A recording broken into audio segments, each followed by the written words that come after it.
존 하프라우는 목사님이 1872년도에 스코틀랜드에서 출생했는데 런던 교회에서 전도에 대해서 설교를 하고 있습니다. 그런데 시카고에 있는 무디 교회에서 전도 집회 강사로 초청받습니다. 그래서 대서양의 배를 타고 지금 가고 있는데 큰 빙산에 부딪혀요. 결국 그 거대한 배는 깨져버리고 맙니다. 그 배가 타이타닉호라는 배입니다. 자, 그런데 석 달 후에 해밀턴 집회에 한 젊은 청년이 나와서 눈물로 간증하게 됩니다. 무슨 얘기냐면은 빙산으로 이 배가 깨어진 한 조각에서 그때 존 하퍼 목사님이 그 젊은이도 마찬가지 안간히 힘을 쓰고 지금 깨어진 배 조각을 가지고 매달려 있는데 파도가 치면서 가까이 옵니다. 그때 존 하퍼라는 목사님이 자기에게 자네 구원받았나? 난 교회 안 다니는데요. 자네 예수 믿나? 예수 안 믿는데요. 자네는 예수 믿어야 되네. 다시 파도가 두 사람을 갈라냈어요. 근데 다시 또 한참 있다가 그 목사님과 이 젊은이가 또 같이 가까이 왔습니다. 그때 그 존 하퍼 목사님이 다시 묻습니다. 자네는 구원받아야 하네. 예수 믿어야 하네. 그리고 다시 사이가 떨어졌어요. 그러면서 다시 물이 가까이 올 때 그 목사님이 큰 소리로 젊은이 예수 믿어야 해. 그러면서 그 목사님은 물속에 들어갔어요. 그거 나오지 못한 것입니다. 이 젊은이는 그 깨진 배조각 그릇을 붙잡고 안간을 쓰면서 결국은 구조가 됐습니다. 구조가 된 다음에 왜 그가 죽으면서까지 예수를 믿어야 하는가? 그가 마지막 자기에게 유언을 남긴 그것을 실천하기 위해서 교회를 갔어요. 그리고 드디어 예수를 영접합니다. 그리고 아까 얘기한 그 해밀턴 집회에서 눈물로 간증하는 거예요. 목사님이 존 하퍼 목사님이 마지막 죽는 순간에도 전도하여 구원받은 사람이 나다. 나도 그 목사님처럼 내 일생을 마지막 전도하면서 살겠다고 이렇게 간증했습니다. 여러분, 전도가 왜 중요할까요? 우리는 봄에 씨를 뿌립니다. 그래야 가을에 열매를 얻습니다. 좋은 씨앗 많이 심을 때 그 열매가 맺혀지는 것입니다. 만약에 씨를 뿌리지 않는다, 그럼 열매가 없어요. 적게 심으면 적게 거둬요. 많이 심으면 많이 걷습니다. 예수님은 직접 열매에 대한 말씀을 하셨어요. 요한복음 15장 8절에 너희가 열매를 많이 맺으면 내 아버지께서 영광을 받을 것이요 너희는 내 제자가 되리라. 열매를 맺어야 주님의 제자가 되고 열매 맺어야 하나님께 영광 드린다는 것입니다. 그 열매는 어떤 열매일까? 그건 생명의 열매입니다. 전도의 열매입니다. 요한복음 15장 16절 너희가 나를 택한 것이 아니요 내가 너희를 택하여 세웠나니. 하나님께서 우리를 택하여 세우셔서 예수 믿게 하시고 오늘 시간 이 예배를 드리게 된 줄 믿습니다. 이는 너희로 가서 열매를 맺게 하고 또 너희 열매가 항상 있게 하여 내 이름으로 아버지께 무엇을 구하든지 다 받게 하려 합니다. 열매가 있는 사람만 하나님께서 다 응답해 주시고 그의 모든 기도에 하나님께서 형통케 해 주실 줄 믿습니다. 여러분, 우리 모두 전도하시길 바랍니다. 오늘 말씀은요, 강력한 복음 전도의 명령입니다. 사도 바울은 지금 죽음을 앞에 두고 있습니다. 6절 보세요. 전제와 같이 내가 벌써 부어지고, 전제라는 것은 관제, 희생 제물이에요. 마지막에 그 제물에다가 포도주를 부어갖고 하나님께 드려지는 희생제단에 바쳐지는 제물이에요. 사도 바울은 자기가 영적으로 볼 때 이제 나는 곧 죽을 때가 됐다, 나의 지금 죽을 때가 됐다 느꼈어요. 그래서 나의 떠날 기약이 지금 가까웠다. 그래서 6절에 보세요. 하나님 앞과 살아있는 자와 죽은 자를 심판하실 그리스도 예수 앞에서 그가 나타나실 것과 그의 나라를 두고 엄히 명하노니. 무엇을 엄히 명합니까? 넌 말씀을 전파하라. 때를 얻든지 못 얻든지 항상 힘쓰라. 범사의 오래 참음과 가르침으로 경책하며 경계하고 전하라. 비장한 각오로 디모데에게 지금 넌 말씀을 전파하라. 엄히 명하고 있어요. 때를 얻든지 못 얻든지. 지금 죽음에 선 사람이 마지막 유언인데 농담할 때가 됐어요. 비장한 각오로 지금 그런 마음으로 명령하는 권위예요. 네가 하나님의 권위요 예수님의 권위로 이 말씀을 전하는 것입니다. 1절 말씀 우리 다 같이 한번 같이 봉독하시죠. 1절을 시작. 하나님 앞과 살아있는 자와 죽은 자를 심판하실 그리스도 예수 앞에서 그가 나타나실 것과 그의 나라를 두고 뭐예요? 엄히 명하노니. 이 권위를 가지고 엄히 명한다 그랬어요. 그러면서 이 명령에 순종하면 첫째, 그리스도의 재림의 영광된 그 모습에 우리 같이 동참하게 되고 그의 나라의 일원이 된다. 천국 백성의 일원이 된다. 그러므로 이 전도의 명령을 엄히 명한다 그랬어요. 여러분, 이 명령을 잘 따라 순종하시길 축원합니다. 한 100만 잔자가 아프리카에 갔는데 선교사 한 사람을 만났어요. 당신 선교사로 어디 갑니까? 하니까 나는 저 아프리카 극빈 지역에 나 환자 총회증 갑니다. 아니 거기 가면 100만 불 줍니까? 선교사가 말합니다. 아니요. 그럼 거기 왜 갑니까? 자기 목에 있는 십자가 목을 보여주면서 이분이 명령했기 때문에 나는 갑니다. 전도는 돈으로 따질 수가 없는 것입니다. 100만 불보다도 따질 수 없는 가치가 이 엄청난 생명을 구하는 일에 선교사들은 거기에 투자하는 것입니다. 교회의 존재의 의미가 무엇입니까? 전도입니다. 왜 교회를 세워놨습니까? 영혼 구원 전도하라고 세운 줄 믿습니다. 초대교회가 왜 위대합니까? 날마다 매일같이 전도하는 일에 전심 다했기 때문에 초대교회가 귀한 것입니다. 오늘날 교회가 본질적인 것을 잃어버리고 비본질적인 것에 있습니다. 교회의 본질은 무엇입니까? 영혼 구원입니다. 전도입니다. 성도의 본질이 무엇일까? 전도입니다. 근데 어떤 성도는 자기가 전도라는 걸 잃어버리고 돈 버는 걸로 알고 있어. 직장 사업장 가서 돈 버는 거, 여러분 그것은 전도를 위해서 직장이 있고 전도를 위해서 사업하는 것입니다. 전도를 위해서 결혼하는 것이에요. 전도를 위해서 자식 낳는 것입니다. 믿습니까? 우리의 본연의 의무가 뭐냐? 전도예요. 저는 세 가지를 말씀드립니다. 첫째, 전도는 항상 힘써야 합니다. 전도는 어떨 때는 열심히 하고 어떤 때는 에이 그만둬, 그게 아니에요. 때를 얻든지 못 얻든지 항상 전도하고 싶은 마음이 있거나 없거나 때가 좋거나 안 하거나 너는 그냥 복음을 전해. 그냥 all time 24시간 365일 언제나 전도하는 것 씨 뿌리는 것 같아요. 파종하는 사람이요 풍세를 살피질 않아. 어이구 바람 불어서 오늘 안 와야 되겠네. 비 와서 오늘 씨 안 뿌려야 되겠네. 그렇습니까? 그러면 봄 다 지나가요.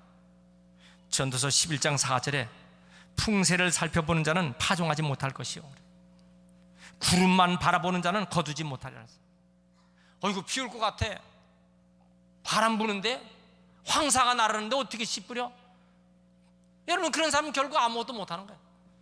비가 오든 날씨가 좋지 않아도 이 봄을 놓치면 가을에 파종할 수가 없어요. 풍세를 살피는 게 아니에요. 농사꾼은 풍세를 살피지 않습니다. 봄에는 씨를 심어야 합니다. 믿습니까? 저도 교회 주변에 그 무슨 금난총가 하여튼 그 난 계통에 큰 이파리가 나오는데 이 씨가 한 많이 맺혔어요. 다 장갑 하는 거 한 수백 개가 됐어요. 다 해서 씨의 깊이의 3배 정도 넣고 씨를 심고 물을 뿌려서 발로 잘 밟아줬어요. 기대가 됩니다. 왜요? 한 달 후에는 거기서 싹이 다 날 거니까. 얼마나 기대가 됩니까? 전도도 마찬가지예요. 씨를 뿌려놓고 기대하시길 바랍니다. 반드시 하나님의 열매를 맺게 할 줄 믿습니다. 그래서 전도서 11장 6절을 보세요. 너는 아침에 씨를 뿌리고 저녁에 손을 놓지 말라. 그 아침에 씨 뿌려놓고 저녁에 손 놔버리고 그러지 말라. 이것이 잘 되는지 저것이 잘 되는지 혹은 둘이 잘 되는지 알지 못함이니라.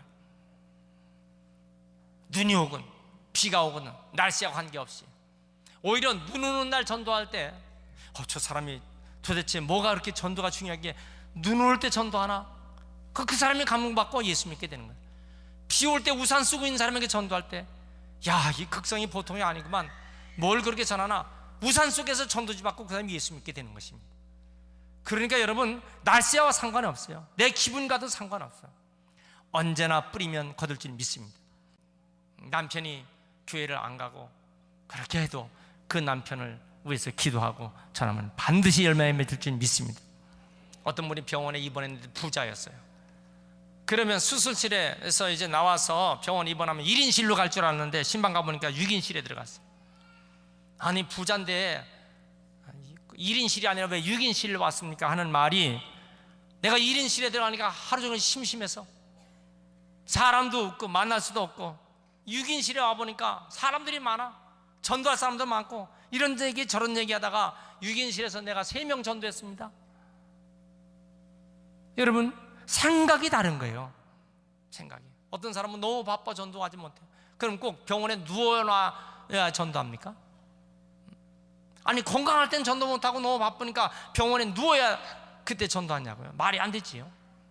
때를 얻든지 못 얻든지 전도하시길 축원합니다.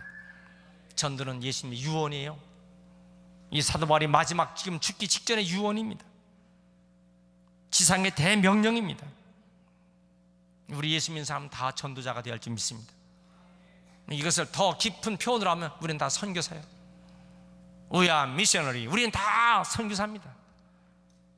우리는 무슨 일 하든 직장에서 선교사, 가정에서 선교사, 부모의 선교사, 자녀의 선교사, 기도의 선교사, 물질의 선교사, 길거리의 선교사. 한번 따라합시다. 우리는 선교사다. 어떤 부인이 집에 가서 자기 남편에게 예수 믿고 그런데 주일날만 오고 평상시에도 안 오지만 자기 남편에게 선교사님 제가 지금 집에 왔습니다. 깜짝 놀라갖고, 뭐야 선교사? 예, 우리는 다 선교사입니다. 그 화를 벌컥벌컥 내니까, 아니 선교사도 화를 냅니까? 여러분, 우리는 다 복음을 전하는 선교사로 이 땅에 온 줄 믿습니다. 생명을 구하는 자가 선교사예요. 비행기에 300명을 태우고 지금 출발합니다. 1시간 정도 비행기가 가다가 기내에서 지금 한 사람이 아주 위급한 상태가 생겼어요. 생명이 위급하게 생겼어요. 그럼 어떻게 합니까? 10시간이 넘는 데를 더 가야 합니까? 다시 되돌아와야 합니까? 1시간밖에 안 갔는데 바다 위에서 다시 되돌아옵니다. 그런데 어떻게 됩니까? 비행기 내에 있는 기름 수천만 원어치를 다 쏟아야 되는 거예요. 기름을 가지고는 착륙할 수 없어요. 화재가 나니까. 그러니까 그것을 다 바다에 쏟아버리고 결국 착륙합니다. 한 사람의 생명이 귀하기 때문에. 이렇게 생명은 소중한 것입니다. 병원에는 야간에 당직 의사가 있어요. 위급한 생명을 살리려고. 바닷가에는 수영하는 사람들 구조대원이 있습니다. 생명을 살리려고. 우리는 그리스도인으로 이 시대의 구조대원입니다. 지옥 가는 영혼을 살리는, 생명 살리는 것이 우리의 전업입니다. 직장도, 사업도, 가정도 생명을 살리는 구조대원, 그것이 우리인 줄 믿습니다. 사람들 그걸 몰라요. 돈 버는 게 자기 목적인 줄 알아. 우리의 본업은 무엇입니까? 생명을 구하는 일입니다. 크게 아멘 합시다. 어제 뉴스에 보니까 11살 된 누나가 10살 된 남동생을 8m 깊이의 맨물에 빠졌는데 아이들 키가 1m 30, 그 맨물 밑에는 물이 1m 20, 10cm 차이로 물에 들어가게 되는데 누나가 동생보다 조금 더 키가 커요. 1시간 동안 까치발을 뜨고 자기 동생을 바쳤어요. 구조대원이 올 때까지. 결국 살렸습니다. 얼마나 대단합니까? 참 그 칭찬할 만한 거. 그 맨물에 빠진 그 아이가 말 동생을 살리려고 그랬어요. 우리는 이와 같이 생명을 살리는 데 정말 귀한 일들을 감당하시는 우리 모두가 되시길 축원합니다. 두 번째는 인내로 전도해야 합니다. 2절 보세요. 범사에 오래 참음과 가르침으로 전하라. 오래 참음으로. 그리고 5절에 보면 너는 모든 일에 신중하며 고난을 받으며 전도자 일을 하며 내 직무를 다하라. 전도하다 보면 고난이 옵니다. 조롱도 받습니다. 비웃음도 받습니다. 손해도 봅니다. 그렇지만은 그 전도자의 사명이요, 힘들지만 포기하지 않습니다. 한두 번 해서 안 된다고 포기하지 않습니다. 열매가 맺지 않는다 해서 포기하지 않습니다. 끝까지 하면 반드시 전도는 열매를 맺습니다. 갈라디아서 6장 9절, 우리가 선을 행하되 낙심하지 말지니 포기하지 아니하면 때가 이름에 거두리라. 복음 전파하다가 낙심하지 마시길 바랍니다. 어거스틴 어머니는, 모니카 여사는 자기 아들이 이단에 빠졌습니다. 마니교라는 이단에 빠졌어요. 그리고 그 아들이 방탕해서 여러 명의 여자들을 같이 살아요. 너무너무 속상하니까 그 아들을 위해서 기도합니다. 장마치 18년간 기도합니다. 결국은 하나님께서 그 아들 어거스틴이, 그 탕자가 돌아옵니다. 그래서 중세 교회의 성자가 되는 것입니다. 그래서 어거스틴을 성 어거스틴, 세인트 아우구스투스 어거스틴 이렇게 부르는 것입니다. 여러분, 기도는 반드시 응답되는 것입니다. 우리의 전도는 열매를 맺을 줄 믿습니다.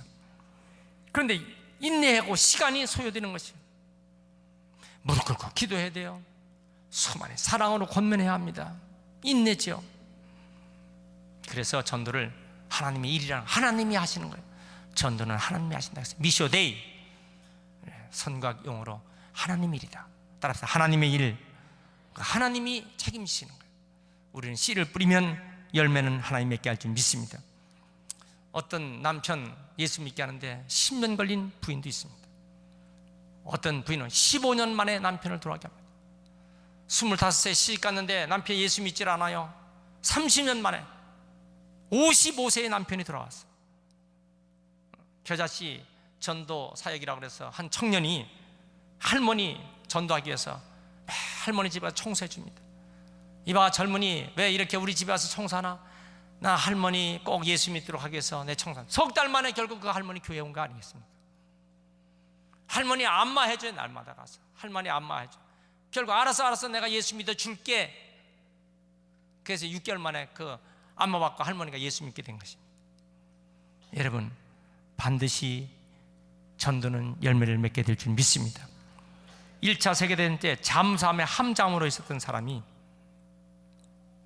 꿈을 꾸다가 어떤 걸 봤냐면 천국 문 앞에서 심판받는 꿈을 꾸게 된 것입니다. 당신은 왜 예수를 믿지 않고 지옥 가려고 하나? 그러니까 그 뒤에서, 나는 아무도 나에게 예수 믿으라는 사람이 없었습니다. 고개를 확 돌려보니까 그게 누구냐? 독일 나치 당의 당수인 히틀러였어요. 깜짝 놀랐어요. 깨보니까 꿈이었어요. 히틀러에게 아무도 예수 믿으라고 말한 사람이 없다. 여러분, 한국의 재벌가들 만나서 당신 예수 믿으십시오 라고 말한 사람이 한 사람도 없기 때문에 그 재벌가가 지옥 갔다는 사실 압니까? 저 사람 뭐 나 말고도 누가 다 전도했겠지? 아니에요. 내가 전도하지 않으면 그들은 예수를 알지 못합니다. 우리는 천국 문에 갔을 때에 두 가지를 질문받습니다. 당신은 혼자서 여기 왔습니까? 당신은 혼자서 왔습니까? 이 땅에 어떻게 혼자서 예수 믿고 여기까지 왔습니까? 그 질문에 뭐라고 대답하겠어요? 유구무원이죠. 우리는 혼자서 천국 가는 이기주의자가 되지 말아야 돼요. 믿지 않는 남편 언제가 믿겠지? 아니에요. 우유급합니다. 요즘처럼 북한의 저런 아주 악한 행동이 있고 할 때는 여러분, 예수 믿도록 전해야 될 줄 믿습니다. 할렐루야. 어떤 죄수가 감옥에서 창살 밖으로 제비줄을 쳤는데 그 제비가 밖에서 먹이 갔다가 새끼가 계속, 그래서 조사를 했어요. 아침부터 저녁까지 몇 번을 벌레를 물어다 주는가 봤더니만 자기 새끼를 250번을 갖다 물어다 주는 걸 봤어요.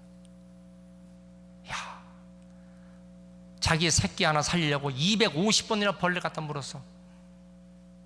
그걸 기록을 하고, 할 일이 없으니까 감옥에서 그걸 본 거예요. 뭘 깨닫냐? 내가 생명을 전하기 위해서 250번이나 가서 전하고 그 영혼을 구하려고 했는가? 여러분, 우리는 이것을 알아야 됩니다. 이 시간에 전도한 사람, 내가 전도한 사람이 지금 함께 여기서 예배드리고 있는 사람이 몇 사람인가? 지금 내가 전도해서 여기 함께 예배를 드리고 있는 사람이 몇 사람인가? 그거 아셔야 돼요. 부끄럽게도 내가 장로님이 되고 권사님이 되고 집사님이 됐는데 예수를 수년을 믿고 십수년을 믿고 그래도 내가 전도한 것이 없다. 심각한 문제입니다. 이 문제가 보통 심각한 게 아니야. 내가 지금 예수 믿은 지가 얼마나 오래됐는데 전도한 사람이 이 자리에 한 사람도 없다. 심각한 문제입니다. 예수님의 그 최고의 엄한 명령이요 지상 최고의 명령인데 전혀 전도하지 않는다. 여러분, 우리는 주님 말씀을 깊이 깨달아 전도하는 일꾼 되시길 축원합니다. 크게 아멘 하세요. 세 번째, 전도는 선한 싸움을 싸워야 됩니다. 7절 보세요. 나는 선한 싸움을 싸우고 나의 달려갈 길을 마치고 믿음을 지켰으니. 선한 싸움, 전도의 영적인 싸움이에요. 자신과의 싸움이에요. 날마다 수많은 유혹들과 싸워서 이겨야 됩니다. 성도는 말만 가지고 전도가 안 돼요. 자기의 행동으로, 삶으로 전도가 됩니다. 고린도 후서 2장 10절에 우리는 그리스도의 향기라고 그랬어요. 향기가 나야 할 텐데 썩은 냄새가 난다? 안 됐죠. 고린도 후서 3장 3절에 너희는 그리스도의 편지니. 우리는 하나님 앞에 세상에게 보여주기 위한 편지예요. 그 편지는 어떤 편지? 우리의 신비에 쓴 편지라 그랬어요. 우리의 신비, 카디아라고 하는 헬라말로 하나님께서 우리의 신비에 편지를 써줬어요. 그래서 이 편지가 세상에 보여주는 것입니다. 사랑하신 여러분, 여러분들은 어떤 편지입니까? 그리스도의 편지입니까? 이 땅에 하나님의 편지로서 보내짐을 여러분 믿으시기 바랍니다. 전도자에게는 반드시 상급이 있습니다. 8절 보세요. 이후로 내게는 의의 면류관이 준비되어 있다. 바울도 전도자요, 요한, 빌리, 스데반, 예수님 다 전도자요, 다 의의 면류관을 받습니다. 오늘 영락교회 성도 여러분, 전도하여 의의 면류관 받기를 축원합니다. 제일 불쌍한, 천국에 가면 팬티바람으로 돌아다니는 한 젊은이 있을 것 같아. 팬티바람으로 돌아다니는 젊은이 누구냐 하는 게 대부분 어떤 분이에요? 내가 압니다. 누구예요? 예수님 십자가에 달려 돌아가실 때 우편 강도, 한 것도 아무것도 없어. 전도한 것도 아무것도 없어. 예수님 나 천국 보내주세요. 그래서 그게 갔어. 여러분, 오늘 우리가 주님 앞에 내놓을 만한 것이 뭡니까? 우리가 이 자리에 함께 예배드릴 때 내가 전도한 그분이 천국의 면류관을 받는 그 귀한 은총의 상급이요 열매임을 믿으시고 전도하는 사람들 되시길 축원합니다. 전도서 12장 3절에 많은 사람을 옳은 대로 돌아오게 한 자는 별과 같이 영원토록 빛나게 될 것이다 그랬어요. 옳은 대로 돌아오게 하는 게 전도하는 자, 전도하는 자. 종합예술이라는 말을 하죠. 영화가 종합예술이에요. 연극 종합예술, 뮤지컬 종합예술입니다. 거기에는 모든 것이 다, 뮤지컬 할 때 다 거기에 다 총동원하는 것입니다. 신앙의 종합신앙이 있어요. 종합신앙생활이 있습니다. 그게 뭐예요? 전도입니다. 왜냐하면 전도하려면 먼저 기도해야 돼요. 그리고 전도하려면 그를 잘 섬겨야 돼요. 남편을 전도하려면 남편을 하늘같이 섬겨야 돼요. 그리고 전도하는 사람은요, 그를 위해서 헌신해야 돼요. 희생해야 돼요. 자기를 쳐서 복종시켜야 돼요. 전도하는 사람 자기 자존심을 다 버려야 돼요. 자존심 갖고서는 전도가 안 돼요. 내가 죽어야 돼요. 전도해서 그를 말씀으로 잘 양육해야 합니다. 그러면 내가 말씀을 알아야 되죠. 그러니까 성경을 읽고 성경 공부해야 됩니다. 또 사랑으로 양육하는 거예요. 사랑이 있지 않으면 전도가 안 돼요. 그러니까 종합 신앙생활은 뭐냐? 전도예요. 신앙생활의 총체적인 것은 전도로 나타나는 것입니다. 우리 신앙생활의 검증이 뭘까? 전도를 통해서 증명되는 것입니다. 전도를 하고 있느냐 안 하고 있느냐에 따라서 그 신앙생활의 온도계를 알 수 있어요. 전도하는 사람은 신앙이 잘 되는 것이에요. 아름다운 전도사에게 여러분 헌신하시길 축원합니다. 봄철입니다. 최소한 우리가 한 영혼씩 책임지시길 바랍니다. 오늘 이 시간 여러분들의 머릿속에 가족, 친지, 친구, 이웃, 직장, 사업장, 누군가 한 사람을 여러분 한 영혼을 위해서 씨를 뿌리고 헌신하는 여러분들 되시길 축원합니다.